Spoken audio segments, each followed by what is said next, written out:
皆さんこんにちは、静けさの森、森の共演ダイアログ、今日も始めたいと思います。すごく暑い中ですけどお集まりいただきありがとうございます。今日はですね私が本当に尊敬する料理人でありで、やはりこの料理を考えた時に一番真ん中に来るのがやっぱ氷亭さんの味だなということでですね、この400年続けてきた15代目である高橋義弘さんをお招きして、そして今回からこれからはずっと当番し続けるコーディネーターの太田ゆかりさんと一緒に進めたいと思います。では太田さんよろしくお願いします。皆さんこんにちは。ライフスタイリストという肩書きで、活動しておりますコーディネーターの太田ゆかりと申します。本日どうぞよろしくお願いします。今から45分間トークの方をさせていただきます。スペシャルな今日は高橋さんをお招きしてのサステナビリティをテーマとしたトークセッションとなります。どうぞ皆さん暑い中なのでご無理はなく、でもちょっとここ涼しいですね。森のそばで涼しいので休憩がてら、お付き合いいただければと思います。はい、では今日あれですかね、私ですねすいません。ですね、じゃあ、ゲストの方をご紹介させていただきます。京都で江戸時代より約450年の歴史を持たれております、ミシュラン三つ星にして京料理の陣頭に立たれていらっしゃる、氷亭15代目の高橋義弘さんになります。どうぞよろしくお願いします。よろしくお願いします。高橋さん、ちょっと自己紹介をいただけたらと。今日は京都から寄せてもらいました、南禅寺の近くにございまして、もともとはその南禅寺さんをお参りされる方が旅をされる方が休憩される場所、茶店ですね、茶店から数えて400年余りになるんですけれども、料理屋としては150年180年ぐらい、1837年から、料理屋になってございまして、そこにちょっとね小さい写真があると思うんですけど、茶店の写真ですね、その表玄関と中の葛吹きの建物が400年余りの建物になってございまして、で庭で、鶏を飼ってまして、その鳥の卵をお客さんに提供し始めたっていうのが最初で、ずっと今でもそうなんですが半熟卵を提供させていただいてます。ありがとうございます。高橋さん本当にすましいご説明なので、僕の勝手なリスペクトを説明すると、本当にこの450年の中で日本料理のこのど真ん中、これがまさに正道だっていうのを背負っていらっしゃいながらも、それでありながらも革新を続けてきていらっしゃっているんですよね。だからもう日本の料理、世界の料理ってこの数十年でどんどん美味しくなっているんですよね。でその中でも新しいものを取り入れたりして変化していくっていうところが多い中で、この日本料理の在り方っていうことをぶらさずに、でもその中で例えば鰹節をマグロ節に変えていったりとか、あるいは東大の高橋さんはまさにこの二番だしとかですね、サステナビリティも含めたこの食材の工夫っていう、この単なる流行ではなくて、ここから100年続く新しいスタンダードは何かというところを見据えながら革新を続けてきていらっしゃるということで、本当にこれ言わやすし行うは私なんですけども、素晴らしいこのトップオブトップスのですね、本当に料理ですというか、料理でありこの料理であるということです。すみません、勝手な僕のリスペクトを、お話しさせていただきました。氷亭さん行かれたことありますっていう方いらっしゃいますか？ありがとうございます。素晴らしいね、私は氷亭さんの朝がゆがやられてらっしゃって、もう大ファンで、京都に行くと氷亭さん行くのが楽しみでっていうぐらい大好きで、やっぱり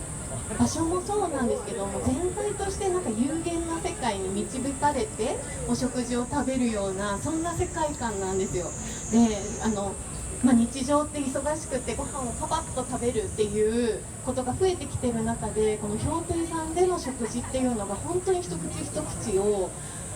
その出汁一つにしてもですね、全部が染み渡っていくような時間を得られるので、私にとってはすごく大切な場所です。でそれが長く続いて、きっと私がいくつになってもきっと高橋さんが守ってくださるんじゃないかなっていう期待をしていありがとうございます。ます。はい。なんか我々は本当にこの建物はずっとあるんですけれども、周りはどんどんやっぱり変わっていってるんですね。今でもそうなんですが、もともとこの、東隣にブリアンという建物が今あるんですけれども、その建物も山形有朋子の別荘なんですが、その建物も昔は丹後屋っていう湯豆腐屋さんやったんですね。で南禅寺さんの敷地内境内で、商売をしてたっていうのが始まりでして、で、前はいろんな方の別荘そうやって他にもあったんですけれども、旅館とかあったんですが、今はそれがもう全てマンションになったりとかホテルになっていって、ある意味うちとその、無理案でも明治の頃なので、それよりも前の話ですね、我々のお店は。なので、うちの店だけ、こうやって残っていて、周りは全て変わっていってるっていうような状態ですね。疎水も琵琶湖疎水ももともと明治の頃に通ったものなので、もともとなかったんですね。なのでうちの庭も水がなかったんですよ、もともと。でもそれができてから水が通るようになって、かえってまたその、雰囲気が景色がねできたんですけど、そうやってどんどん変わり続けてはいますね。いやまさにそれが実は僭越ながらこの静けさの森であり、このベターコービングパビリオンにすごくやっぱ共鳴する部分だなって感じててですね。というのはやっぱり結構やっぱりこう東京とかの食とかだともう皿だけにこういっちゃうんですよね。でもちろんそれはすごく美味しかったりもするんですけども、料亭さんはまさにこの京都の中に流れる文化時間っていうものを感じながら、この南禅寺の景色とかそういったもう感じながら、この400年のこの庭の中に悠久を感じて、でそしてこの風景とその中にこうなんていうのか自分を重ねて溶けていくような、そういうこう、単なる食を超えた五感の体験があって、でこれがまさにこの屋根も壁もないパビリオンのですね、この風景とかそういったあらゆる風の時に雨さえも受け入れながらも、この、閉ざすことではなくて開きながらこの未来にこの問いを立てるっていう部分にすごく近しい部分があるなっていうふうに感じています。この建物もやっぱりもともと茶室なんですよね。全てお座敷が茶室になってるんですけども、単純に本当土の壁でその、木の柱でっていう風な建物なので、外気のなんですかね、いろんなこの音もこうすごい感じられるんですね。やっぱりその鳥のさえずりやったり水の音、声が跳ねたりする音とか、そういうこう高げたでちょっとこう石畳を歩く音とか、そういうのをすごいこう自分でお客さんは読み取られるんですね。なので、そういったものと五感を意識しながら、その空間で過ごすっていうことと、やっぱりそのお料理っていうのがこうマッチしないとですね、なんかこう違和感をお客さんに与えてしまうので、そういう中でいろいろこう料理っていうものを模索しているっていうような感じですね。なんかきっとこう閉ざされた場所で一定の気温で一定の環境で、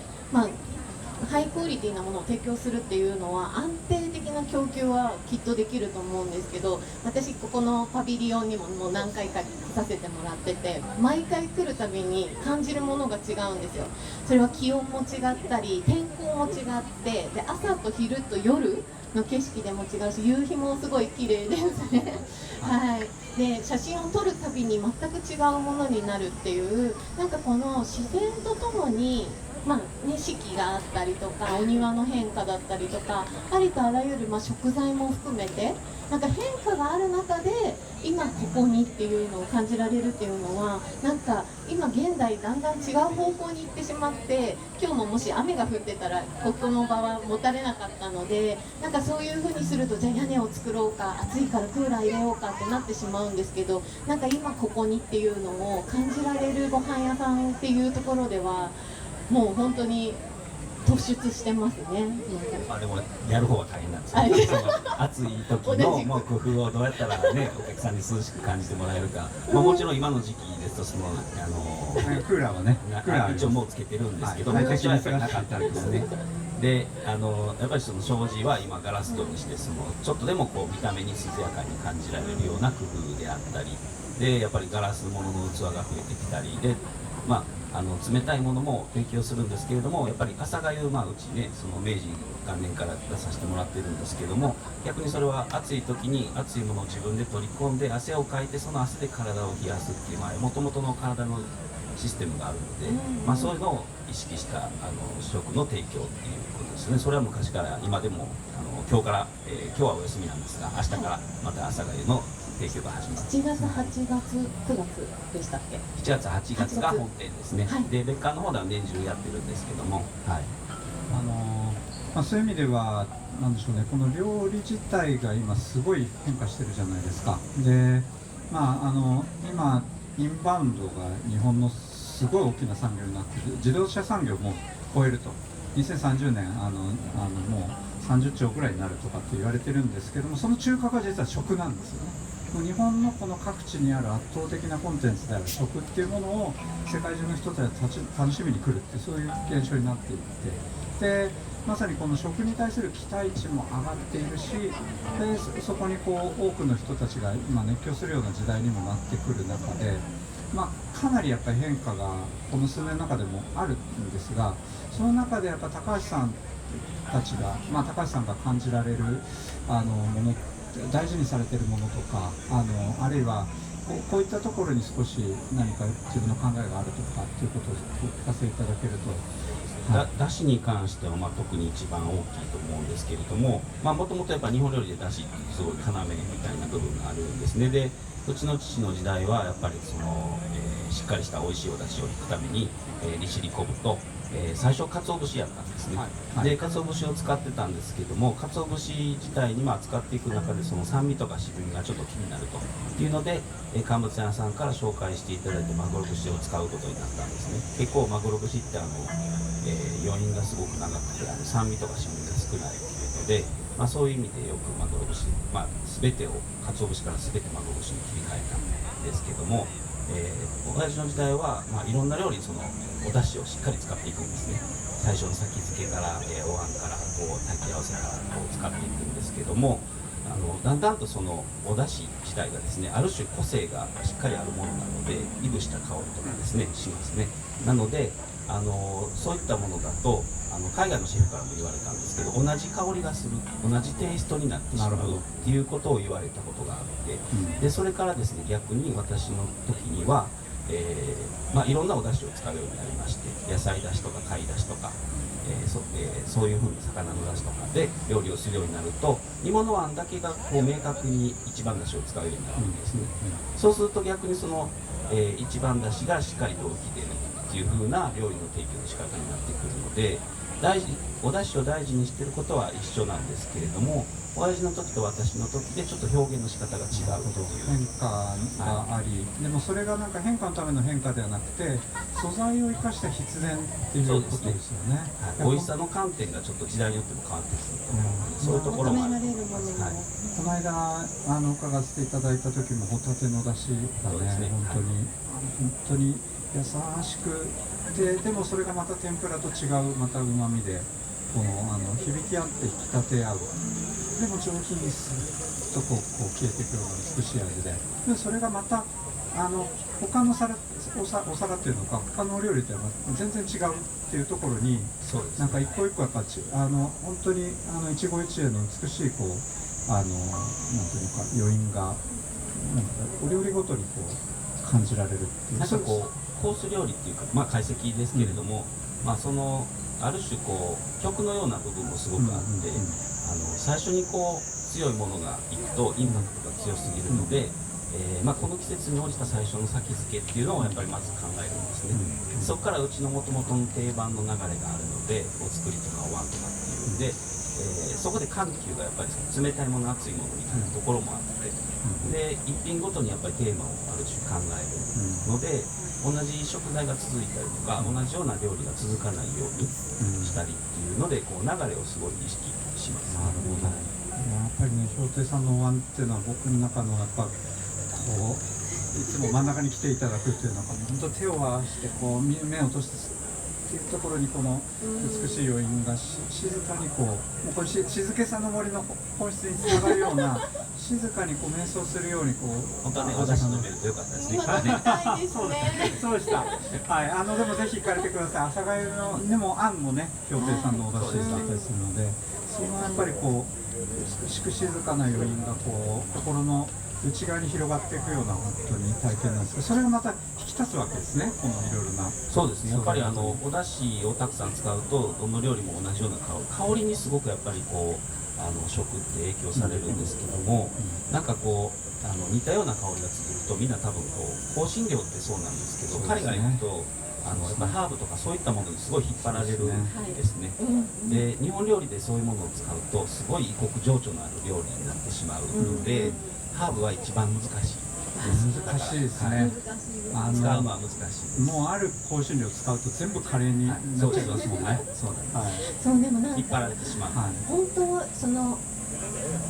最近思うんですけど、フランス料理とかイタリア料理っていうとちょっと和のエッセンスを入れてみましたとかあるんですよ。なんかちょっとお寿司にインスピレーションを入れてとか異国情緒のスパイス入れてっていうのを作られるんですけど、和食にそれを入れたら和食じゃなくなるじゃないですか。で和食でずっとそれを進化し続けるって一番難しいことだなってて、本当にそのミシュランの三つ星って私でも人生で何回も食べられるかっていうもう食べるの大好きなんですけど、それでもやっぱりこう人生でこう大切な時に行きたいって思うこのお店をずっと守り続けて、そしてそれをキープし続けてさらに成長していくって、もう私には想像を絶する、それが日々毎日お客様に提供するという、なんかこれ今回のテーマでもある多分未来の文化継承とかもそうだと思うんですけど、引き継いでいく中でこうありとあらゆるものがこう世の中が変化していく中で、高橋さんがこう引き継いでいく中の核、大切にしているものとかっていうのがあったら、なんかぜひ聞かせていただきたいな、勉強したいなって思うんですけど。基本的には我々のお店、店自体はなんていうんですかね、有形の存在なので変わらずあるんですね。で、それをこう修正しながらずっと来てるんですけれども、ある種その技術がなくなってしまうとその修正ができなくなってしまうので、屋根が変わってしまったりとか壁の材質が変わってしまったりとかっていうことで、そういう変化はあるんですね。で料理に関しては変わってるようで、変わってないようで、常にやっぱり変わっていってます。そのお出汁の話もそうですけれども、美味しさっていうのは時代によって必ず変化していくので、レシピなんかも1回出したものも私がやってた時のレシピからやっぱりその同じ田楽味噌を作るのでもやっぱり変化するんですね。割合が変わっていったりとか、なんかこうちょっとこれもう甘いな、なんかちょっともうちょっと減らそうかとかっていうのが出てくるんですね、どこかの時点で。そういうこう自然にこう変化していけるようにしてますね。で自分自身の料理をあまりアウトプットするんではなくて、自分で考えたものもスタッフと一緒に共有しながら、父にも食べてもらったりとか、これどう思うみたいなこともやり取りするんですけど、すごい、なんかそういうのである種共有できるようにしていって、自然とお客さんに提供できる。なのであまりお客さんに違和感が伝わらないような形で変化させていきながら常に変わっていってるっていう風な感じです。いやそれこそ例えばこれ僕の観点からなんですけど、明石の鯛を日本料理屋で出すっていうのは先代がねかなり最初の方にやられて、何がオリジナルかって難しいですけど、おそらく最初でそれがもう日本中に広まっていったんですよね。もうどこに行っても明石の鯛は大阪湾から持ってきて京都だからっていうのはあるんですけど、東京のあらゆる日本料理でも明石の鯛ですって出てきて、もう今っていうぐらいなってるんですけれども、その明石の鯛が今の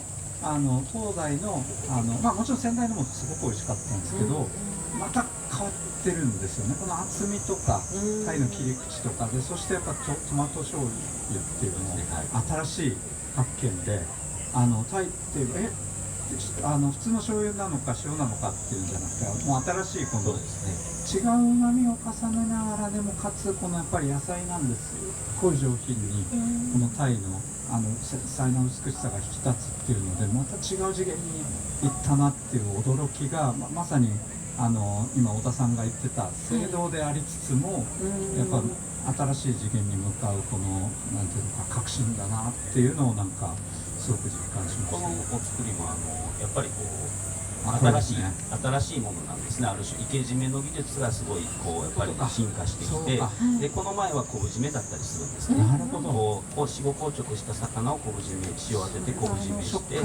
それがもともとあったんですが、やっぱりその流通の技術と生け締めの技術が進化することでこういうふうに提供することができるようになったっていう、これ自体もやっぱり新しいもので、昔は京都はそうなんですよ。お作りっていうと川魚が基本なんですね。海から遠いですもんね。はい、海からやっぱりそのまま生きた魚っていうのはハモとかタコしか入ってこなかったって言われてるので、京都の中は結局はその死後硬直した魚で腐敗を止めるために塩を当てて運ばれてきたっていうのが基本、もしくはその北海道みたいな遠いところはもう乾物になって届くっていう形ですよね。それを柔らかく戻して食べるっていうのが基本だったので、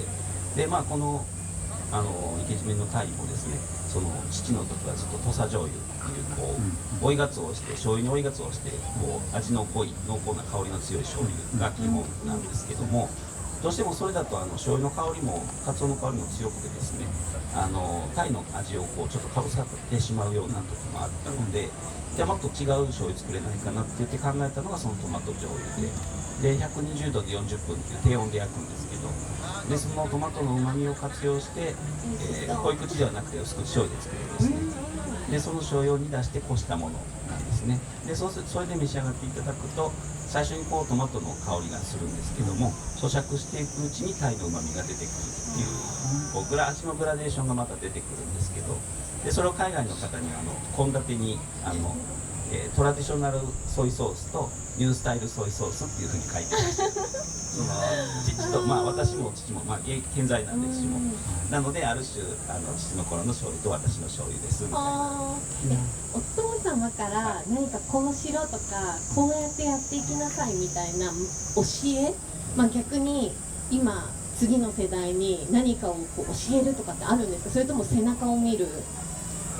父の場合は、あんまり、言うのは言うんですけど、そんなに言わないんですね。なので私は自然と自分で読み取る方でしたね。親父が何を考えてるかっていうその言葉、記録してました。書も残されてる。そうですね。本はすごくやっぱり親父の時代はすごくたくさん本を出してた時代なので、そういうものを自然に目にしてきました。で自分の店にこういう器があるとか料理があるっていうのも最初割と目でも入ってきました。その食べることはあまりなかったんですね。食べるのは本当おかゆの冷めたやつとか卵の割れたやつとかそういうのが多かったんですけど、まかないのさらに端っこみたいな。料理はちゃんとした料理は働くようになってからですよね。でも本当にね、パッと見はあまり変わらないんですけど、そこにその生け締めの技術が入ってきたりとか、トマト醤油が入ってきて、先代の時も本当にこれもこれが頂点だって思って感動しながら食べたで、それ本当に素晴らしかったですけど、それがまたこの時代の変化の中で新しいなんていうのか段階に入ったっていうところも本当にで、しかも見た目が変わらないっていうところも含めてすごい。これ面白いんですけど、器は楽さんの一入さんっていう4代目の方なので、400年余り前のそれこそ器になりますね。すごいですね。まさにそういう悠久の中にあって、この革新がなんていうのか。でもこの料理は現代のしかねできない影響できない料理。感動的ですね。感動的。京都は深いですね。なんかお店によってもだからお客さんが何ですかね、この人と行く時にはこのお店に行って、家族で行く時はここに行って、だから先輩と行く時はこのお店に行って、なんかこう住み分けが結構ありますね。お客さんの中で。そういう意味では勝手ながらですけど、これも静けさの森とベタコービンパビリオンとの一体のこの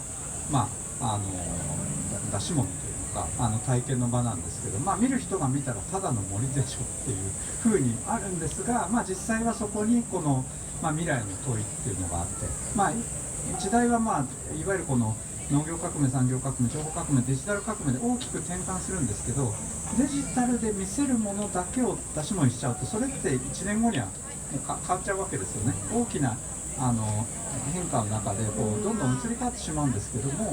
やっぱそういうなんていうのか一瞬で変わるものではなくて、この長い時代の中で普遍的に変化するものが何なのかっていうものを見定めた上で、ここが転換点じゃないのかっていうのを、私たちもお気に入っているというか、だから一見普通のこの自然なんですけども、そこにこの異なるままに響き合うっていう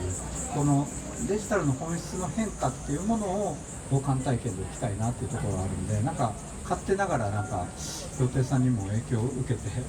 僕ら作ってたんじゃないかなってすごく、基本的にやっぱり考え方としてはルーツは大事にしますね。でうちの店の元々の成り立ちから、現在に至るまでっていうのを改めて自分で見直しましたし、でなおかつ海外行ったりすることで自分の立ち位置みたいな存在価値みたいなのもすごい逆に分かる、日本にいると分からないけれども海外に行くことで理解ができるみたいなところで、ローカル&グローバルな視点っていうのをやっぱり持つように、物事を完璧に見れるようにとか、なんかそういうところから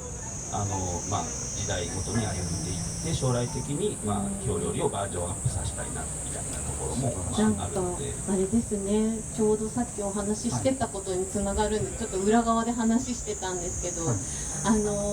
大屋根リング、外側にある大きなリングの上に行くとこの万博会場が見下ろせるんですよ。でそうするとね、たくさんの国のいろんな思いが上から一気に見れるような、なんか地球を俯瞰で見るような感覚、さまざまな国のいろんな思いがあって、それを外から見ることによって自分たちの日本っていうことが分かるみたいなことだったり、この森の大事さを理解できるなって思って、あそこの中心に今すぐ行きたいっていうぐらい暑いんですけど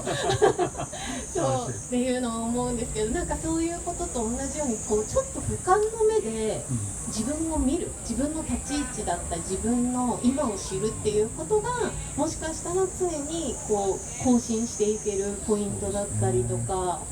なんですかね、やっぱり氷亭さん今言った時に感じる、今おっしゃったような、やっぱり高橋さんがそういう形でル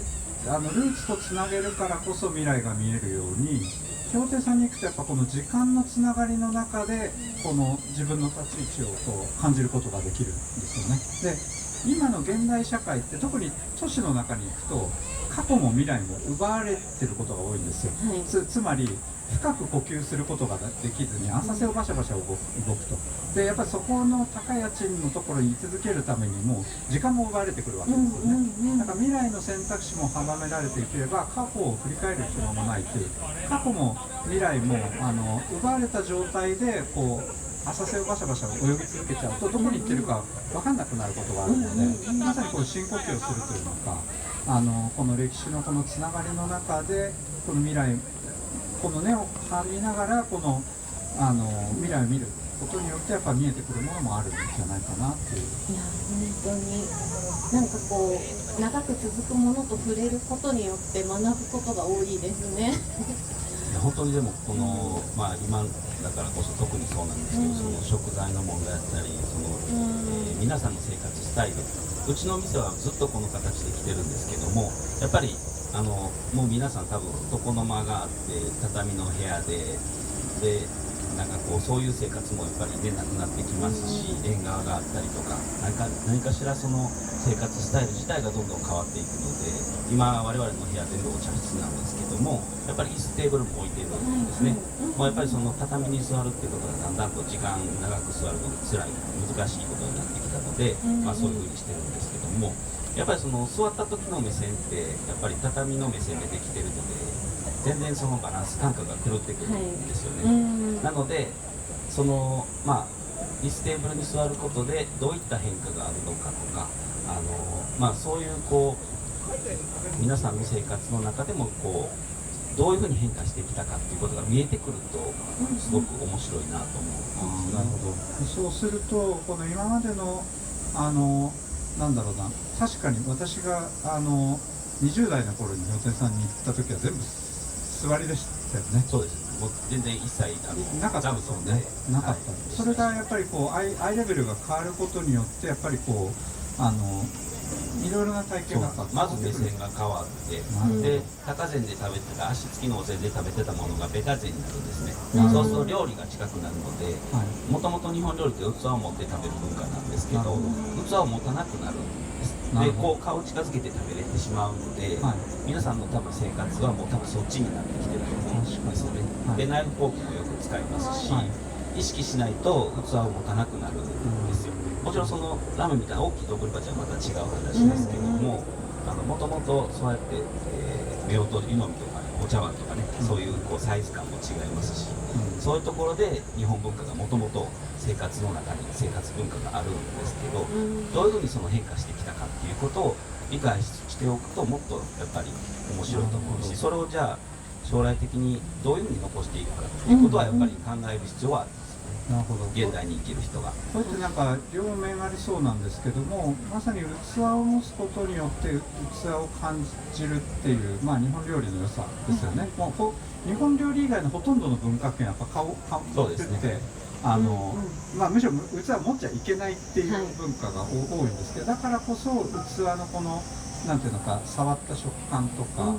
そういうこの鑑賞も含めて体験になる良さがある。そうですね。漆やからこう口につける、温度も伝わってくる。だからそこを引き立たせるためにはもっとちゃんと持ってもらえるような提供の仕方を整えなきゃいけない。で一方で顔を持っていく食べ方に慣れていくことによってそっちもまた氷亭さんの料理にも取り入れたりもされてるんです。それは難しいけど、基本的には高膳で食べてもらう前提での料理っていうのを考えていて、カウンターでもなしにお座敷なので提供するまでにも間が時間があったりとかっていうのもあるんですよね。なのでそういうことも考慮して料理を考えていったりはするんですけど、こうやってやっぱりどんどんその皆さんの生活自体が変わっていくので、何を将来的に残すか取捨選択するかっていうことは考えないといけないなっていうのはすごい思いますね。大事にするもの、残していきたいものっていうのは今残していこうとしないと多分残せなくなってくる。その生活文化自体はやっぱり将来的にその時代に生きる人が何を残すかっていうことはやっぱり改めていないとどんどん消えていくだけになるので、我々はずっとそこでやってるんですけど、だんだん我々の方が珍しい存在になってしまうっていうのが難しい、部分があるんですけど、でもなんか私築190年ぐらいのお家に住んでるんですよ。でやっぱり畳暮らしで、そうするとトイレ行くたびに立ち上がるじゃないですか。で土間があってお座敷に上がる時にも靴を脱いでよっこらしょって上がるんですよ。この生活してたら結構年いっても元気で足腰鍛えられるなっていうぐらい、やっぱりその立ち上がるとかっていう日本の暮らしの中でのこう体型だったりとか、暮らし所作含め変わってきてるっていうのを自分自身が体感として今あって、で、服もそうですね。服も変わってくるし、その食事の仕方も本当に大きく変わるっていうのを今逆流をしているというか、テーブルの生活からお座敷の生活に変わったことによって気づきがあったりで、それが今希少なものになっていることもすごく感じていて、でその中でそれを体験できる場所を氷亭さんにあることが多分すごく希少だなっていうのもそうなんですけど、これから先のこう命を育んでいくこの未来の想像をしていく中で、なんかすごく大事なポイント、気づきになるポイントがたくさんあるなって、命をいただく場所でもありますし、なんかそういうゆっくりとした時間だったり環境だったりとかっていう部分で何か学びが多い場所なのかなっていうのも今お話を聞いてて感じました。本当にその生活文化は我々だけでは絶対作れないんですよね。やっぱりそれを皆さんの営みの中でどうやってそれを残していこうとするか、将来につないでいこうとするかっていうことがすごい結構今の課題で、それをデジタルに変換したからって言っていいものではなくて、やっぱりどういうふうに人の力でそれをつないでいくかっていうことが常に文化にあると思うんですけど、私たちだけではやっぱり作れないものなんで、文化自体が皆さんと一緒に共有して初めてやっぱり将来につないでいけるっていうことを常にやっぱり思いますね。そういう意味では今回の万博で改めて日本っがというか、大阪を中心としたまずエリアなんだと思うんですけど、この極寒体験の大切さが分かりましたね。この万博開催前まで一体これが何なのかっていうのは、我々なんていうのか、旅を実施する側もなんていうのか、十分理解してなかったというのか、この五感の中で立ち上がる感覚っていうもののやっぱり重要性であり、そして今特にインターネット、デジタル時代で、基本ほぼ目とちょっと耳になってるんですよね。でこれでなんか解決したと見たと思えていたものが実は全然違ってたと。やっぱ最後までおそらく残るものの一つがやっぱ食ですよね。味覚と嗅覚っていうのはやっぱそこでは体感の中で、食感はねまだいろいろハプティクスとかいろんな技術があるんですけども、やっぱりこの五感の中で立ち上がるこの体験っていうものがやはりこう非常に重要なこのものに なっていくんじゃないかな。それは今太田さんがお話ししたこの姿勢の話でもあるし、あるいはこの食べる、あるいは食べるだけじゃなくて何かを嗅ぐ、あるいはその立ち上がってくる気配の中で、共にあることを感じるっていうのが、私たちのパビリオンでもあるんですけども、なんかこの五感体験の中でのこの食文化っていうであり、食をもう超える文化っていうのをやはり京亭さん場で紡いできたのかなって思うんですけど、まさにさっきおっしゃってたように最近の米騒動もそうなんですけど、米がなくなって初めてみんな大事さに、貴重になって気づくっていうところもあるんですが、氷点さんはその文化を守る側の立場から考えた時にやっぱここは改めてすごく重要なんだっていうところはありますかね。やっぱ我々とは違う視点で見られてると思うので、そこにやっぱりすごく気づきがあるんじゃないかなと思いますが、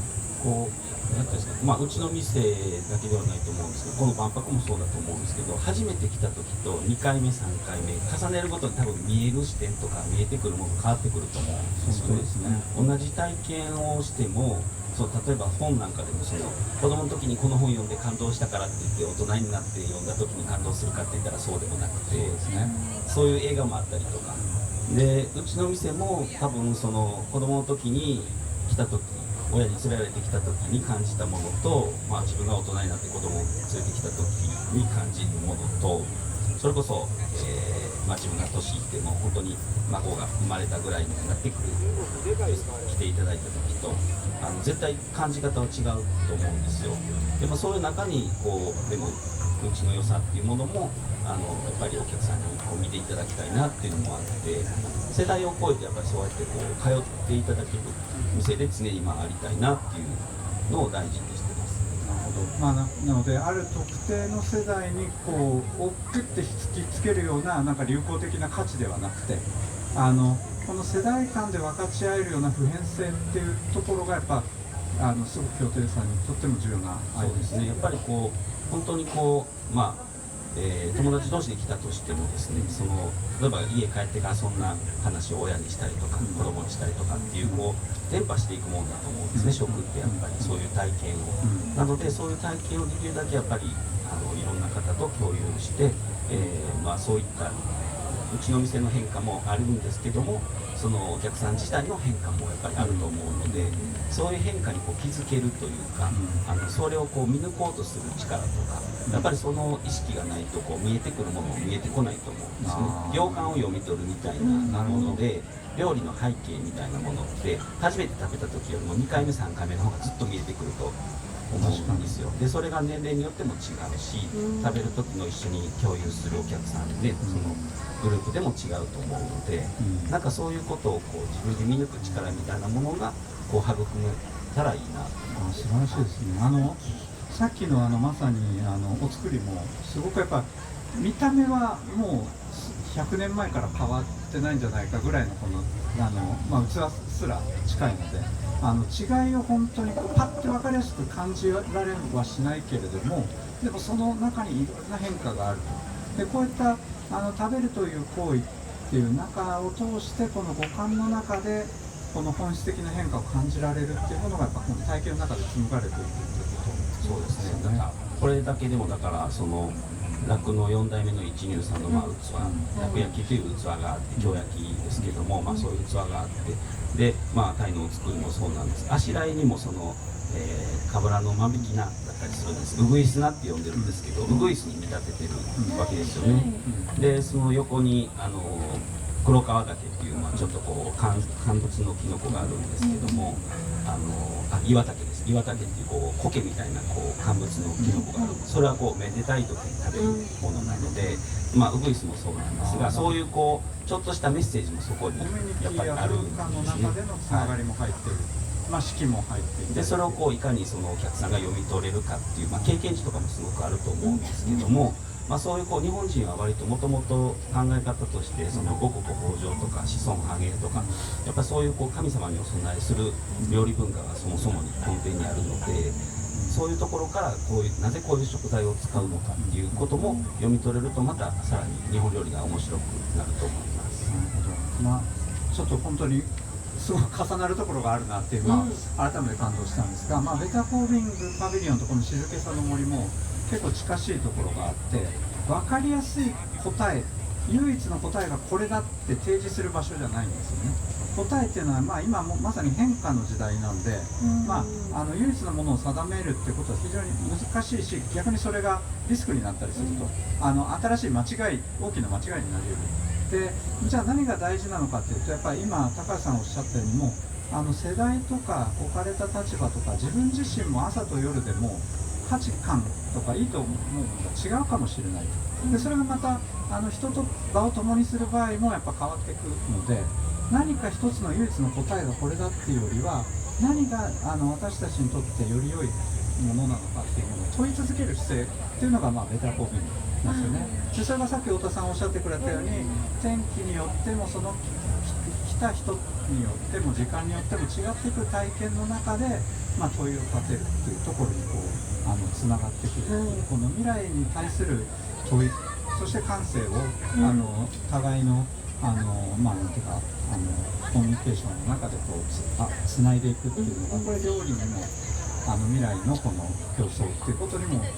つながってくるなっていう。すごいですね、お作り一つでここまで世界が広がる。アートですよね。本当にだからやっぱ食文化自体がやっぱり競争、みんなで共に作るっていう考え方なので、その文化を誰と歩んでいくかですよね。どういうふうに将来残していこうかなっていう、すごく込められてると思うので、何を大切にして誰と歩んでいく。そうですね。でそして何をその先に見るのか、何を美しいと感じるのかって、その問いをやっぱり立ち上げ続ける。それはもう本当にだから外国人ではなく、日本人に常にこの日本料理は問われてるんですよね。それがまさにグローバルでありローカルでもあるような時代にも今なっているので、どういうふうに外に理解していただくかっていう。なるほど。深いし、学びがちょっと私は多すぎて、本当に食っていうものがアートに近い、その人の受け取り手、その人の持っているものを経験してきたことによって全てが変わってくるし、それを学ぶことによって次氷亭さんに行った時にその喜び、楽さんのお茶碗で食べれるお店があるなんて、私からしてみたら本当にお茶を習ってる人だと神様のような扱いになっているような鎌本さんですね。でもそういう方々のものが手に触れられるとか、そういうのって本当にすごく文化が長く続いてるからこそ感じられる。あれですか、最近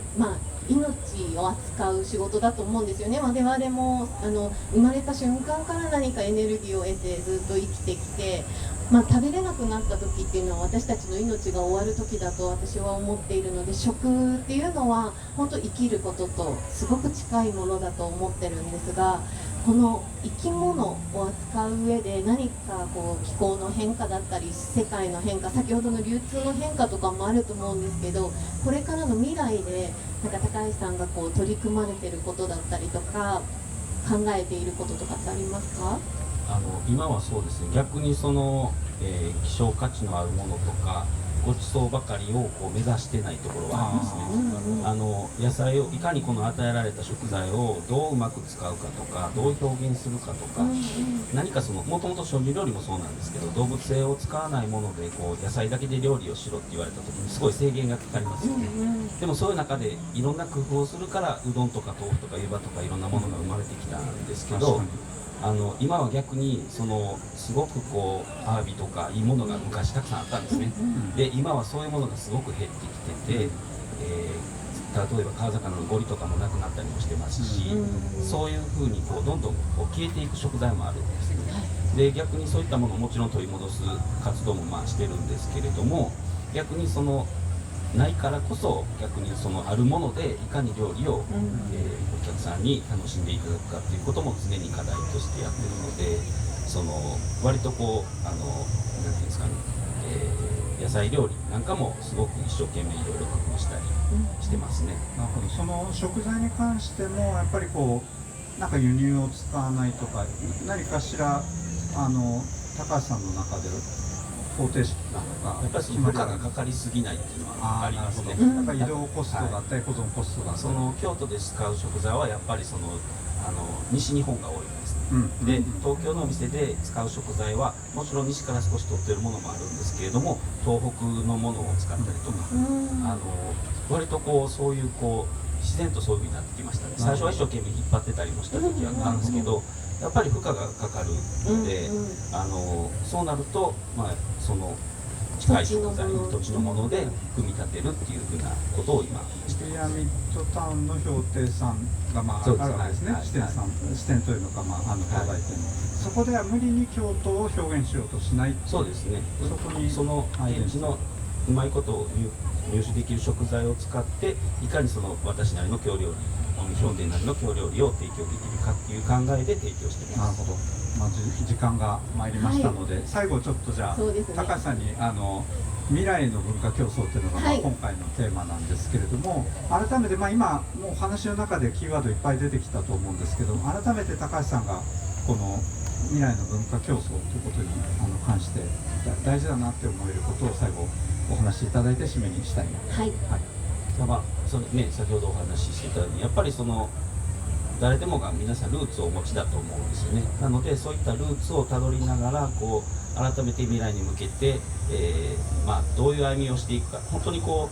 捨選択するのって今の私たちのすごい課題だと思うんですよ。過去の人ではなくて、やっぱり現代に生きる人たちが本当に未来をどうしたいって常に考えているものだと思うので、それは食にすごく表れてるんですよね。なので、そういったものを個人ではなくてやっぱりたくさんの人とできるだけ共有して育んでいくっていうことが大事かなっていうふうに思います。ありがとうございました。ありがとうございます。すごく重要なセッションになったと思います。ということで今回、未来の文化競争ということでですね、評定の高橋さんを迎えコーディネーターの太田さんと、宮田でご一緒させていただきました。今日はどうもありがとうございました。ありがとうございました。